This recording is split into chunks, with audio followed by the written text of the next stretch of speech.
Hey everyone, it's Corey, and I'm going to be teaching you a little bit about the method of Loci, or Loci. I'll be calling it Loci for this presentation.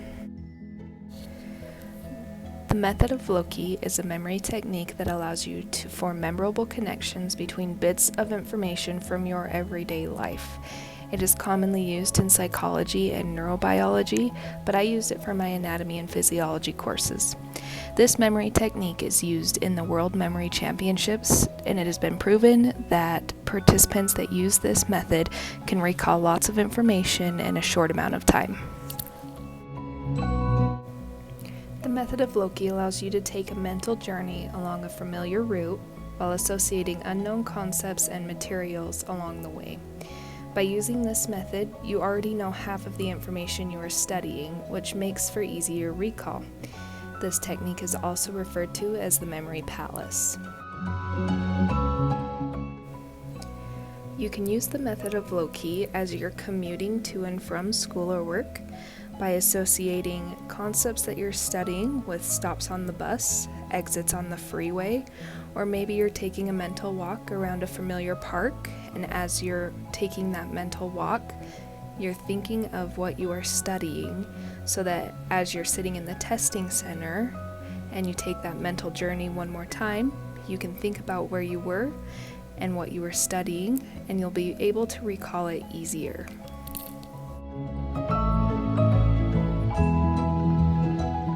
It can be a little confusing to get the hang of this method, so I'm going to show you how I use the Loci method by teaching you the epithelial tissues found throughout the body. I want you to think of a familiar place, such as your living room, and we're going to walk around the room in a clockwise fashion. And the first thing we notice when we walk into the room, or picturing, is the tile on the floor. And that tile is the same shape and dimension as a simple squamous cell. So think of the tile and the shape and associate it with the simple squamous cell. The next thing that we see on our clockwise journey around the living room is an entertainment center that is the same shape as a simple cuboidal cell. The thing that can be associated further with this would be the dimension of the entertainment center to the cuboidal cell. So as we take the walk around the room and we see that, we're going to think the entertainment center is cuboidal.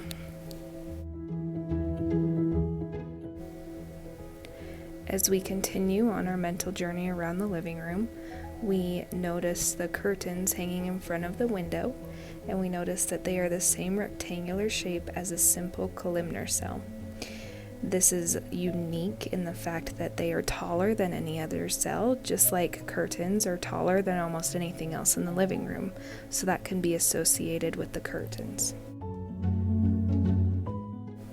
As we continue on our mental journey, we notice that we are standing on a rug with a unique pattern. It is the same dimension as the simple squamous cell that is our tile floor, but it's a different pattern which makes it stratified.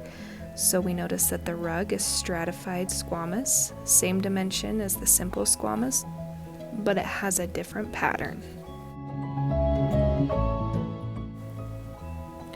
As we continue in a clockwise direction around our living room, we notice the couch.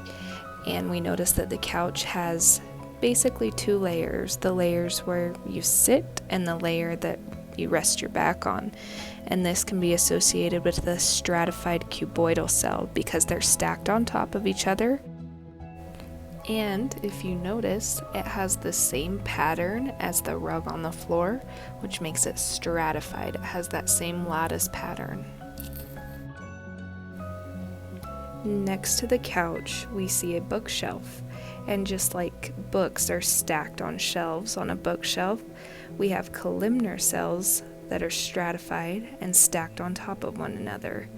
You can differentiate between this and the curtain because bookshelves are a little bit smaller than curtains, and they have components that allow things to be stacked in them. So they are stratified columnar, which are different from the simple columnar. As we continue walking, we almost trip on a pile of blankets that are folded neatly by our feet. And as we look at them, we notice that they hold a similar shape as the curtain, but there's really no rhyme or reason to how they are folded. They're just stacked on top of each other, which is the same as a pseudo-stratified columnar cell.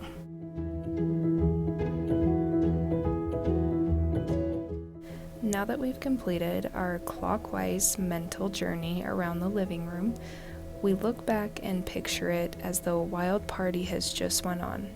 Everything that was so neatly cleaned and contained is destroyed. That's the same as a transitional cell.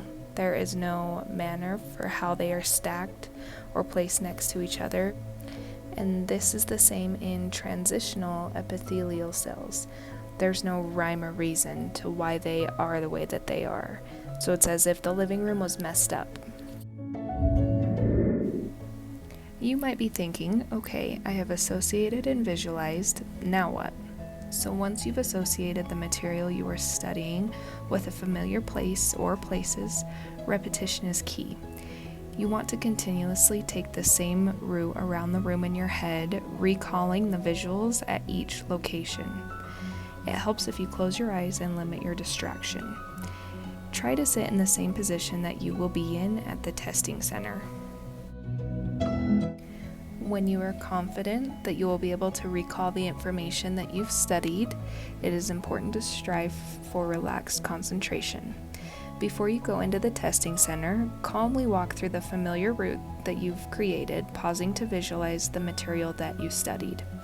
And remember, the questions on the exam may not coincide with the order of your memory palace or your method of Loci.